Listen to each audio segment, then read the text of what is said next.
Welcome to Not Milk Never Milk. Subscribe if you're lactose intolerant. You start by confirming your watch model, and that Apple is still signing Watchos 26. This matters because unsigned firmware cannot be installed. Make a full encrypted iPhone backup and sync health data so nothing is lost.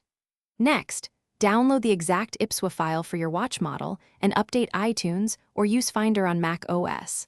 Once done, place the IPSWA in an easier-to-find folder and ensure your Mac or PC trusts the paired iPhone. You now put the watch into DFU mode using the exact button sequence for your model.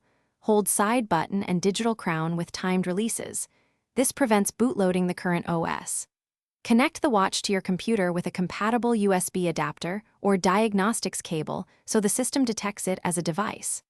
In Finder or iTunes, hold Option Mac or Shift Windows and click Restore, then pick the IPSWA you downloaded. The tool will verify signatures and flash the firmware, so stay patient.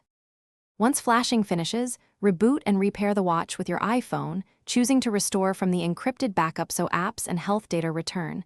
This preserves your settings. Make sure connectivity and app sync work. Check notifications and complications. If you hit errors, first retry DFU and reflash, confirm the IPSWA is still signed, try a different USB cable or port, and update Finder/iTunes. If problems persist, recover to the latest signed version. Thanks for watching. If this was helpful, leave a like and consider subscribing. See you next time.